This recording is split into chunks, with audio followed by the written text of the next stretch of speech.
But I'm saying don't do it at the expense of not appreciating what's true along the way. And what Cecil's reminded us of is all those little things that are so, so important. And we've always believed they're important. I feel like we've always lived that they're important, but I just want to redouble the effort. It's part of my commitment to him. So in his honor, I challenge you to do the same. I challenge you to hold yourself to a higher standard. I challenge you to realize that you're here for a purpose. There's something for you to do and be here for yourself and for others. You can't just do for others and not do for yourself, or you won't be here. So this is really designed to get you to ask yourself, are you being efficient or are you being effective in your life? There's a big difference. If you're being efficient, then what you're doing is you're doing things right.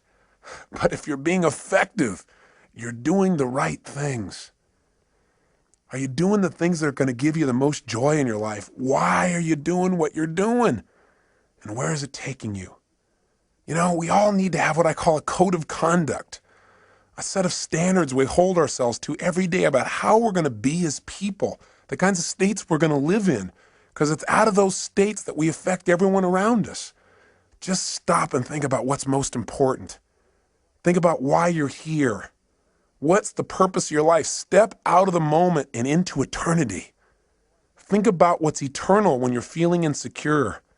Start to realize there is something inside of you that is never ending, that there's something inside of you that is unchangeable. And that's the part of you that knows what is right, what to do, and why you're here. And so, you know, it may sound metaphysical, it may sound religious or spiritual. Call it whatever you want. But know that the bottom line is that you are here for a reason, and that it's a special reason that only you know. And it may be that you haven't found it because you're looking for something huge. And it may be that you're living it right now. You're just not appreciating your purpose. Maybe what you're doing right now is your life purpose, this thing that you detest most. Or maybe what it is doing is giving you the challenge to really discover something within yourself that will allow you to give and be more. Because life is about two things, being and doing. How are you going to be as a human being? I mean, ultimately, our destiny is who do we become as people and what do you do? What do you contribute? That's what it's about. That's what gives us a sense of fulfillment. A life of significance is one of growth and contribution. It's one where you decide what your life's about. Simply, what are you here for? Are you here to live, to learn, to grow, to share, to love? What are you here for? I'm asking these questions. I'm hoping you're thinking, not just listening to me. What is the special plan for you? You've got to discover the purpose of your life. There is a plan. There is something here for you that's different than anybody else in the world, and you've got to discover what it is. And the best way to discover is just trust your instinct and say, what is it? If it was simple, it was clear, and I was living every day, why am I here? Because if you never discover your purpose, how can you ever win the game of life? How can you really enjoy it thoroughly? See, I look around at people so often, they're so unhappy, and I think the reason is that they don't ever win the game of life. It's a game they feel like they can't win, like they're always losing. And the reason, number one, is, I think there's 7 reasons. I'll give you 7. I've jotted some down here. I think number 1 is, I think most people never win the game of life. They never feel fulfilled. They never feel joy because they don't know the purpose of the game. If you don't know the purpose of the game, what's your chances of ever winning? Of ever getting to ring the bell and feel that sense of fulfillment or joy or passion or love or whatever it is that you truly want at the deepest level? See, if you don't know the purpose of the game, if you don't know the goal, it's pretty hard to set up your game to win, isn't it? Pretty soon you start pursuing things that don't give you fulfillment. Living somebody else's life other than your own. You got to know, what are you doing it all for? What do you really want? When I ask most people this question, what do you want? They give me answers like, well, I know what I don't want. I don't want to live this way anymore. I don't want to feel like hell anymore. That's not going to give you what you want. What do you really want? Oh, I want to finally be financially secure so I can retire. Great. You know the statistics about retirement? Actuary statistics from insurance companies show that 3 years after a man retires, specifically I'm using men, guess what happens? He dies. To retire is to die. And for some people, this is like their major aim. Think about it. Retirement is going to make you happy. You got to have a purpose. You got to know what it is. You got to decide what it is, at least for now, and know that that vision will continue to expand. Second reason why most people fail at the game called life, because even though they don't know the purpose of the game, they got tons of rules about how it must be played. Right? They don't even know the goal, and they got all these rules they got to live by. And not only do they have rules for themselves, but they have rules for everybody else around them. Rules for how their spouse should be. Rules about how their boss should be. Rules for how people they don't even know on the street should be. You know, it's so often in life we get upset with other people, and it's not about the other people, it's about our rules. They're doing something we know they shouldn't be doing, or they're not doing something we know they should be doing, right? We need to just relax a little bit. We need to realize that whatever people are doing, they got a reason. It may not be a very intelligent reason by our perspective, but who are we to say? And you know what? And maybe it isn't an intelligent reason by lots of people's ideas, but you know what? It is a reason. I mean, it all comes down to how do we wire ourselves as human beings. See, whenever you see somebody, you think they're doing something crazy, have some compassion. Are there any stupid things you've ever done in your lifetime? Or crazy? I would hallucinate based on my own personal experience. The answer may be, you betcha. And the bottom line is, we got to understand that things are going on that we don't understand with people. I remember one time I was talking to Stephen Covey about times where we misinterpreted people's behavior, and he told me about this time when he got on a subway, and this man walked in and brought on a bunch of his kids, and they were just running rampant, screaming, yelling, making noise, creating havoc. And, you know, Stephen's more of a mellow, centered kind of guy. He doesn't like that kind of environment, even on the subway. And the bottom line is, you know, he didn't want to say anything, but he found himself getting more and more irritated. And the man seemed to be just ignoring the kids, like it didn't even matter what they were doing. So he found himself finally to the point where he actually spoke up. So Stephen turned to him and said, you know, do you think you might want to do something about these children? And the man looked at him and said, oh, yeah, I guess I should, huh? He said, we just got back from the hospital. Their mother just died. He said, and I just don't think they know how to deal with it. He said, quite honestly, neither do I. Stephen said he felt like absolute garbage. And he said it made him from then on realize whatever's going on, there may be something else going on as well. It made him have compassion. It gave him fewer rules for other people in his life. Not a bad idea. But we were talking about people that don't succeed in life, and why don't they succeed? One, they don't know the purpose of the game. Two, they got tons of rules even though they don't have the purpose. How'd you like to be in a game, and you're trying to win, and you don't know the goal, and you got a zillion rules you got to live by? That'd be pretty frustrating, wouldn't it? Well, add step 3 to it. Here's the third reason people fail to win the game of life, and that is because their rules are in conflict. We've got all these different special rules where we contradict ourselves, where in one situation you're supposed to be one way, in another situation you're supposed to be totally different in order to be effective. See, if you got a bunch of rules in conflict, which most of us do, you're going to have pain. You're going to have frustrations in your life. Here's the fourth reason why most people don't win the game of life. Because even when the person plays by the rules, they don't always win. In other words, you do everything right, you don't always get rewarded. You give your all. You put your heart and soul on the line. You do everything right, and still sometimes it rains on your parade. Sometimes, you know, a storm comes down and beats the death out of your crop. All of a sudden, you're in the Midwest, and the flood comes and destroys all you've worked on. You know, that kind of messes your brain a little bit. You start saying, hey, you know, why even try? There's no meaning to this. Everything I do is for naught. That's worthless. Not realizing there's a deeper meaning. There's a meaning beyond the moment. That what's happening in this life right now, this event you can't control, whether it's the loss of a father as Becky has gone through and a father-in-law as I have, or the loss of a business or anything that seems to be a loss, is a gain if you ask yourself, how can I use this? What else can this mean? If I can't use it today, how will I use this someday? How can I turn this into opportunity? How can I make myself more? How can I use this pain to sculpt my soul? What can I do right now to move myself forward? These are the kinds of questions that will support you instead of woe is me, why this have to happen? You'll never get an answer to those. Those questions will leave you in an endless loop.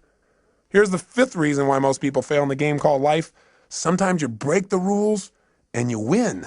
Oh my gosh, you do something you know isn't right. You do something you know you shouldn't do, something that's against your own values, against your own way of doing things, and you get pleasure. And your brain goes, hey, maybe there's some new rules out here. Maybe I don't have to live by these rules. After all, when I worked my butt off and did everything right and held myself to this high standard, I got pain, I break the rule, and I got pleasure. Maybe this is how it's really wired. Maybe I ought to just take a look at life being this way. You know what it does? It takes you away from your higher purpose. It takes you away from what's most important in your life. And while you might get pleasure in the short term, you give up that sense of dignity within yourself that says you're doing the right thing. That's what causes more people to fail in life than I think almost anything else, because the ultimate pleasure in life requires sometimes short-term pain to get to it. And that ultimate pleasure is who you become, what you contribute, and the experience of life that you have because of that growth and contribution. The sixth reason why most people fail the game called life is because in order to win this game, you got to work with 5.5 billion other people who all have the wrong rules. They don't know the purpose of the game either, and they are real clear that there are certain rules you must live by. We all have different rules because we've all learned different ways of getting out of pain and into pleasure in life. We got to learn from one another. And finally, the seventh reason why most people fail the game called life is because they think it's a life and death game. And you say, well, it is a life and death game. Well, I'm the first person to agree that this is not a practice session. This is the real thing. That's why we got to live it full on. But if you think everything is life and death every moment, you put so much pressure on yourself that you truly will not live life. You live in fear. And that's no life at all. How do you live life and win the game? Well, in spite of all this stuff that sounds so terrible, there are people that seem to be winning, seem to be fulfilled, seem to be making a difference, seem to have a great deal of joy in their life. And they seem to have it consistently. And they're not doing it through drugs or alcohol or distraction. They're doing it through living a life of significance. How have they done it?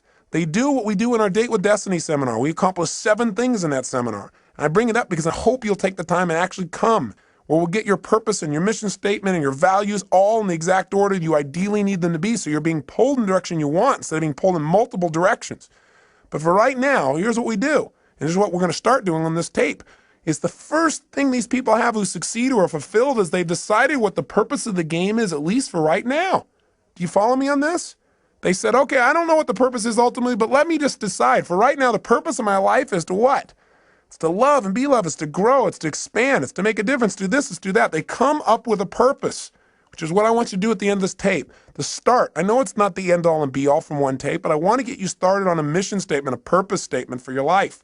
You got to have that. If you don't at least have a target, if you don't know what the goal of the game is, you don't know what to decide to do. We have all these choices, all these opportunities. So you don't have to choose between something that's good and bad. You have to choose between something that's good and something that's great. But if you don't know what your purpose is, if you don't know what you value most in life, you can't make an easy decision. All decision making is value clarification. See, if you don't know where you're going, then you can get there by any road because you're not going to know the difference. You know, everything looks like a great opportunity. One of the biggest challenges in life is choosing, focusing your life, deciding what to spend your time on, what to spend your energy on. Having a clear purpose allows you to do that.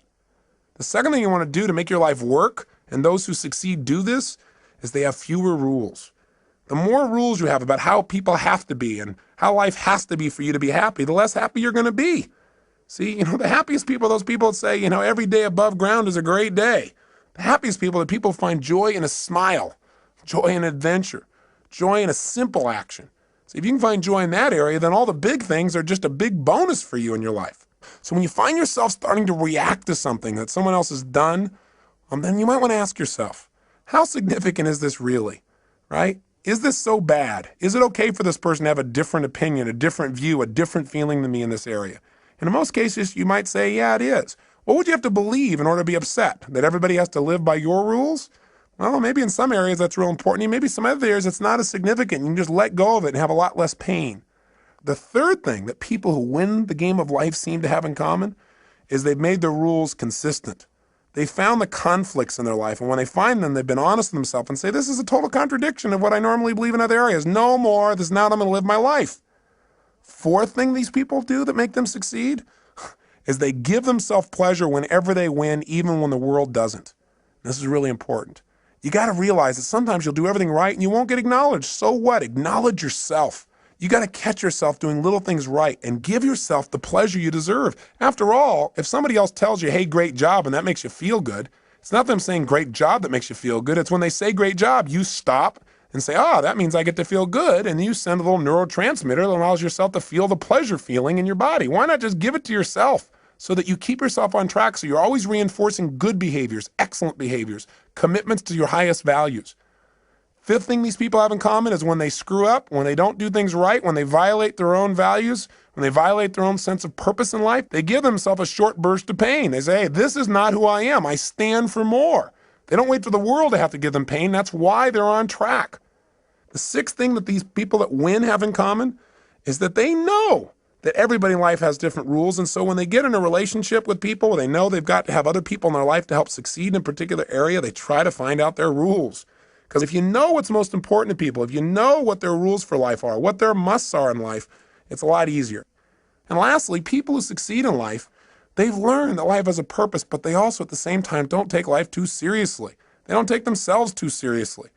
What's that old funny metaphor? Why do angels fly? Because they take themselves lightly, right? The bottom line is we've got to look at life in a different way. Now, with all this conversation we've had here about purpose, what are you and I going to do right now so that you have a greater sense of meaning? Well, one is I don't need you to just go out and create this grandiose purpose. and write pages and pages and pages. I think that the simplest things can be the most powerful things. So if you can now, close your eyes and think about what you want to be when you were going to grow up. Go back to a time when you were 5, 6, 7, 8, 9, 10 years old. What'd you want to be back then? What'd you want to do? Who were your role models? And why did you want to be that? Think about it just for a second in your head as I'm saying this. You might want to write a few of these things down. In fact, pretty soon you're definitely going to want to write things down. So it might be good to stop the tape right here and just think about what your purpose is and pull out a piece of paper and a pen or a little computer and let's work together on this for a second. What were some of the things you wanted to be when you were growing up, when you were a little kid? I remember one of the first things I wanted to be was an archaeologist. Now, whatever you wanted to be, here's the question I want to ask you. Why did you want to be that? In other words, what was the feeling you were hoping to get from that? What were the sensations? What were you wanting to be and do? What were you wanting to get from that? And when I think back and I think about what I really want to be as an archaeologist is I wanted to discover things. I mean, that was the biggest thing. I wanted to discover things that had not been discovered before, something new, something unique, something different. And I wanted to share that with people. I wanted to be a person who went out and discovered and then shared that discovery with others. And you know what's interesting? I'm doing that today. I'm just not sticking my head in the sand and doing it. I'm doing it by sticking my head in other people's brains and finding out what makes them tick and find out what makes me tick and then sharing some of that. But that feeling, that same feeling that I wanted then, I found a way to do it today in a new way. And so I challenge you to think about what was it you really wanted from that. Then think of something else you wanted to be when you're growing up. I wanted to also be a police artist later on. Remember that? You know, those guys that draw those pictures, you know, and show people and catch the bad guys. And why did I want to do that? What did I want to get from that? Oh, gosh. I thought about it. I said, well, I wanted to create. I wanted to be creative, and I wanted to help people. I wanted to help people do the right things. I wanted to get people out of their pain. I wanted to catch the bad guys. But most importantly, I wanted to create and help people. Well, guess what? I found a way to do that today, different than I originally thought, but the same purpose is there. Now, maybe it's not the same purpose for you for all the things you want to do. Maybe they have a common thread, or maybe they're different threads that are important. What else did you want to be when you're growing up, and why did you want it? What feelings did you hope it would give you? What did you hope would come from it? Think for a second. I'll give you another one of mine while you're thinking, try and trigger you. What else I wanted to do? Well, I wanted to definitely be a rock star. I wanted to be able to entertain people, to change their emotional states, to use my voice and my face and my body to give people more passion in their lives. And now I've found another way to do that. Plus, I get to work with some of these people. The other day, I got a chance to go to the Aerosmith concert. I kind of grew up listening to those guys. And I found out that Steven Tyler and some of these guys are fans of mine as well. Went backstage and I met Tim Collins, who's their manager, and he told me a phenomenal story. He said that years ago in the early 80s, when Aerosmith was in really bad shape, the guys were hooked on heroin and they were losing everything financially and the group had broken up, that he decided he was going to turn it around. And he read 2 books, Think and Grow Rich, and a little book called Unlimited Power. And he said that what he learned there gave him the inspiration and some of the tools and strategies to get himself off heroin and coke. And then he did a group intervention and helped the other guys do the same. And these guys are now on a mission. They're totally clean. And they're Evian water drinking guys that are out there sharing their rock and roll and their message, and they're doing it healthfully. I got a chance to meet Steven Tyler, who's just an incredible guy. I mean, these guys have been touring for 23 years, giving their all passionately every day. I feel like they're brothers. And it was really interesting because he said, I watch you on TV all the time. I feel like we're walking the same path, And he said, I listen to your tapes. And he said, we really have the same mission. He said, do you think you'd get together with us and do a gig for us? I said, what do you mean? He said, well, the guys on the weekend. Could you maybe do your gig for us so we could all participate on the weekend? I started laughing. I pinched myself. I said, oh, cool. Now I get to do a gig for Aerosmith. I'm not out there rock and rolling, but sort of I am. I'm working with the rock and rollers. So it's fun. So my point is, maybe you're not doing what you originally envisioned, but maybe you'll find a way to do it even better if you have some faith. Maybe if you keep developing yourself and you know at least the emotion you want, the contribution you want to create, you'll find a better way. Most importantly, before you can find the way, you got to know the essence of what it is you really want. What is that purpose? That's what I'm really asking you about. Now, with your eyes closed again, think about a situation in your life when you felt like you're really on a roll. You know the kind of situation I'm talking about, where you just felt incredibly good. You had great feelings, where things were just flowing and things were effortless. When you thought to yourself, wow, I love this. This is what life's about. I love this. This is it. This is it. This is what life is really about. Can you remember a time like that in your life at any age, young or old, where you really felt like you're in that flow? You thought, this is it. This is what life's about. Think of a situation like that right now. Remember that time. Step back into your mind, back into your body like you were then. And look through your own eyes as you were then when you felt like this is what life's about, and see what you saw. Hear what you heard. What were you doing? What were you feeling? What were the states you were in? What were you experiencing? Yeah, think about it. And tell me, what is it? And was there anything in common with this, with some of the other things you wanted to have in your life, the feelings you wanted to have? Maybe you wanted to grow or create or contribute or discover or expand or challenge. What is it? Love. What were the feelings and what were you doing? And then when you get a sense of what that was, then think about this. Think of another situation in your life. Think of a second one when you felt like you were on a roll at some other point in your life, when things were flowing, when you felt this is it, this is what life's about. I love this. Think of another time like that and step into that situation as well. Step into it right now. As you step in that situation, look around, see what you saw then, hear what you heard then, feel what you were feeling then. What was happening in that moment? Not just what you were doing. Notice what you were doing. Were you creating or writing or speaking or communicating or manufacturing something or studying or learning? Or what were you doing?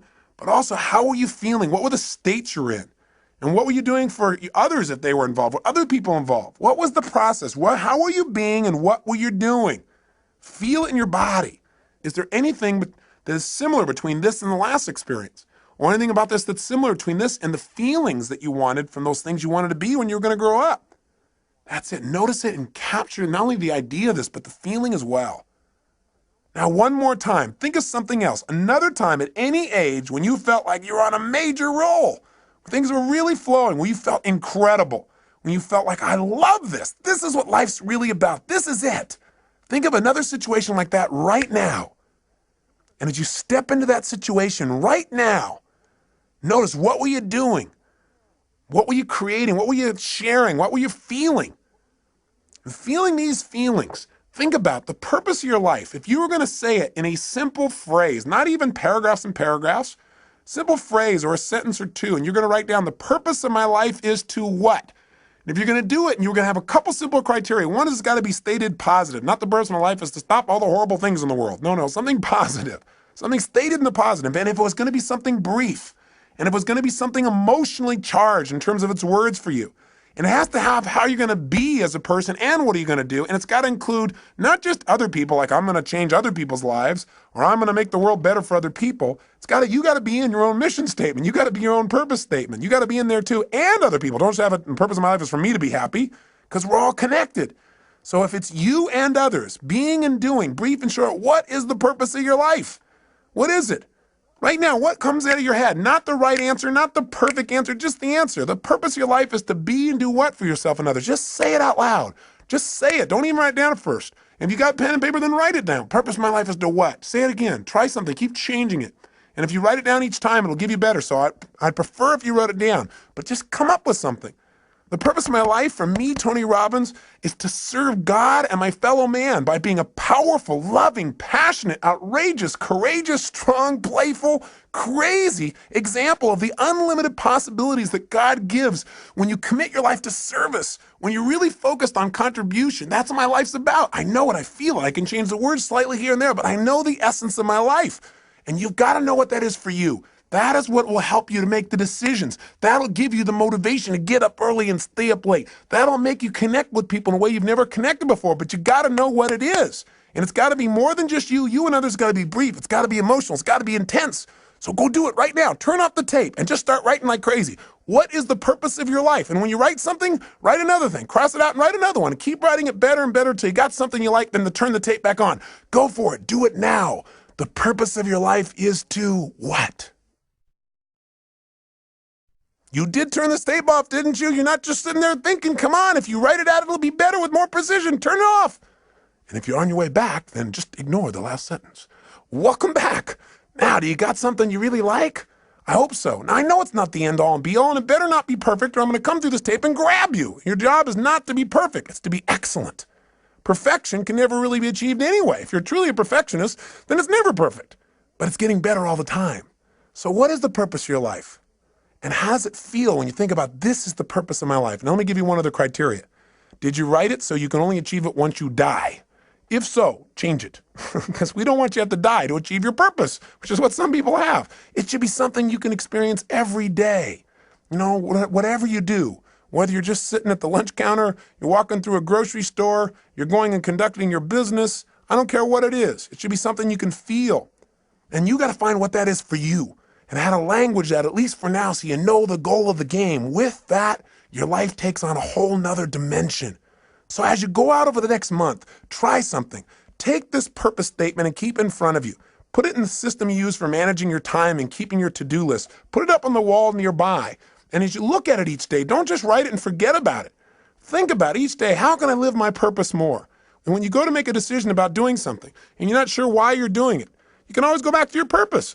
You can do it going into a meeting. You don't know why you're going to the meeting? I'm going to the meeting. I'm going to be powerful, loving, passionate, outrageous, playful. I'm going to inspire people to see what's possible if we really serve all the people around us. That's not hard to figure out. You have a guiding principle. No matter what happens, principles don't change. The essence of who you are will not change. The environment may change. The vehicles may change. But what's inside of you won't. And let me say one final thing to you before I send you off and have you take some more time to work on your mission statement. One is, if you want to send me your mission statement to Robbins Research, I'd love to receive it. I'd love to see how you've languaged the purpose of your life. So if you feel like doing that, please do and address it to me personally. But the other thing is this. I want you to realize that very often, not getting your dream gives you your destiny. What I mean by that is this. So often, as I said when we started this tape, people set up a goal or a dream and they don't get it, and then they feel so disappointed and so frustrated, sometimes resentful towards others or to their creator or towards themselves for not accomplishing or achieving it. But the truth of the matter is, whenever something happens, you must find an empowering meaning. You must ask yourself, how can I use this? If this was to serve a higher purpose in my life, how would I use it to serve a higher purpose? If this was going to make me into somebody more, how would I use it to make me more? And very often in life, if you really look back on your life, the worst situations in your life have been the best if you were willing to trust that it happened for a reason. That somehow, even though this is painful and you'd never want it to happen again, somehow this is going to serve you. Maybe you were hurt by someone or some situation, but because of that, your kids will never be hurt the same way you did when you were a child. Or maybe you went through some tough time, but because of that, you'd be able to help somebody else so they won't have to go through the same pain you did. Maybe the pain made you make a new decision and send you in a brand new direction that brought you to this destiny. I really, truly believe in my heart of hearts that if we're willing to trust and have faith and look for answers and actively pursue them, that every human experience supports us, even those that are painful. And I believe we can probably do them without the pain, but if the pain does strike or if something happens outside your control, which it will, then instead of living in fear that that'll happen someday, you want to live from the sense of certainty that says, no matter what happens, I will benefit from it because I will look for benefits and therefore I will find them. It's that simple. And I'll give you a good metaphor. There's a great movie, I'm sure you recall, it was called Field of Dreams. In it, they said, if you build it, they will come. In the movie, Kevin Costner seeks out an old man by the name of Doc Graham. He's played by Burt Lancaster. And when he first meets this man, he's going to see him to tell him about a field of dreams that Kevin has developed, a place where these old men could come back and play again, to be young again, to live their dream. And when he meets Doc Graham, he starts to talk to him and he says, I understand that you only were able to play one inning in your life, because Doc Graham said, well, yeah, my whole life's dream was always to play baseball, to be a professional. He said, every single day I gave my all. I lived this passion. He said, I took ground balls and batting practice and I pushed myself. And he said, finally, I made it. I made it to the big leagues. And the whole season went by without my being able to play. And finally, at the end of the season, in the 8th inning, the coach looked over at me and said, kid, I want you in right field.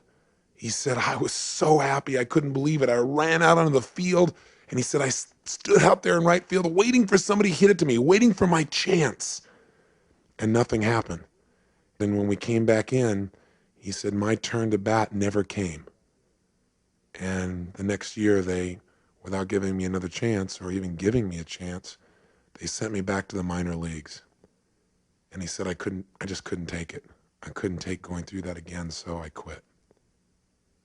And Kevin Costner said, oh my God, that's unbelievable. What incredible pain, what devastation. That must have destroyed you. I mean, for any man to be that close to his dream and have your dream pass you by as if it doesn't even know it's you.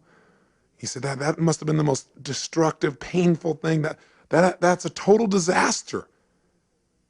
And Moonlight Graham said, no, son.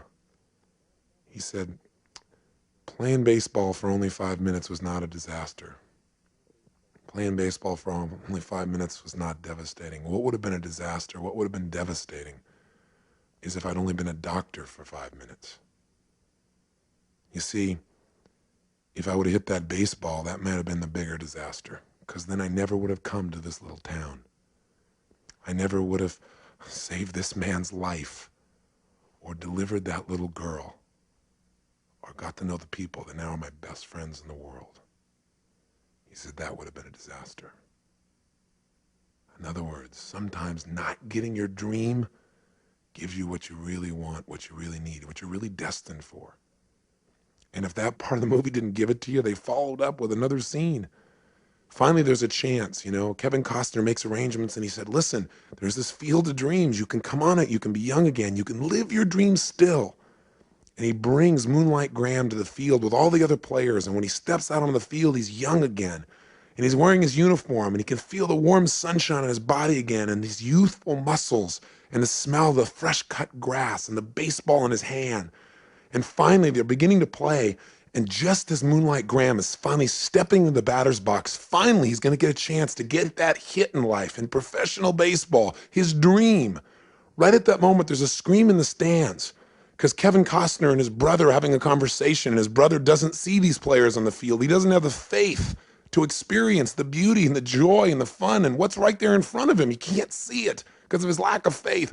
And as they're arguing about this, he accidentally turns and knocks Kevin Costner's daughter off the top of the stands. She falls and hits her head, and she starts turning blue. And so all of a sudden they start yelling, oh my God, what are we gonna do? We gotta save her, she's dying. And all of a sudden Costner says, we need a doctor. And just as he hears those words, Moonlight Graham is about to swing the bat, and he says, I'm a doctor. He starts running full blast to help this child, but all of a sudden he stops.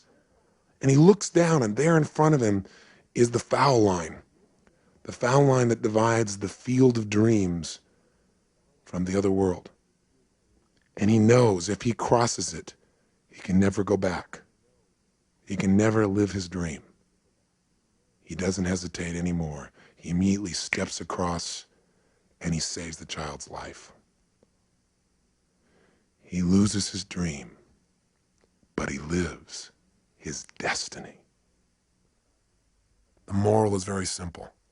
Inside each one of us, there are desires that we have for our personality, those things that we want to avoid pain and want to gain pleasure for. But there are also moral needs. There are those needs inside of us to go beyond ourselves to something greater, to something more, to give of ourselves in a way that maybe we've never given before, maybe a way that won't even be acknowledged, but will give us the greatest sense of fulfillment we've ever dreamed of in our lives. I say to you that if what you've tried so far hasn't worked, all it is preparing you for more. But don't wait for the ultimate day when you save a life. Start saving a life today by enjoying the one you have. Start saving a life today by touching the people around you. Do what Cecil did. Be a person that loves people, animals, beings. Be a person that when things don't go you well, plant twice as much. Be a person who gives more than anybody else gives, and you'll be living your purpose no matter how you language it. Hold yourself to a higher standard, and someday you'll see something more dramatic, but along the way, you'll enjoy the joy of knowing that you're living your life's purpose today. And isn't that what life's really about? Not waiting till someday, living it today. Hey, I want to thank you for spending this time with me. I am so grateful to God to have the opportunity to connect with you as if we've been friends for years, and we've not even met. But I hope in this time together that you've found some strategies, some tools, and maybe found a piece of yourself, reminded yourself of the truth of how unique and special you are. Not in an egotistical way, but everyone is. Everyone is unique and special in some way, and to think less of yourself is to slap the face of your Creator.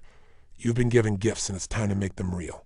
And Getting the Edge has been about sharing with you some of those tools, and the most important ones are taking that time for yourself. Please do that for yourself consistently. If you did nothing else out of this but that, I promise you, you'll see your future unfold, and you'll hear the whispers of destiny. You'll hear the guidance that's within you. But you got to take time to be alone and do that. And if you do it every day, you'll see a change. If you go through that results workshop and just change anything you're not willing to settle for anymore and be honest with yourself, if you take and make those relationships magnificent and not settle in this area either, my God, everything in life changes when you've got someone to share it with that you love. Everyone you've ever been in a relationship with is a bonus to you.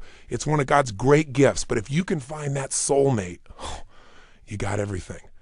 And I have to say that for me, finding my soulmate, finding my wife Sage, was the richest day of my life, and every day is richer because of it. I hope for you, my prayer for you, is you find someone like that you have that kind of love for, and they have that kind of love for you. Or if they're there, that you treasure them, and you find a way to make that juicier every single day.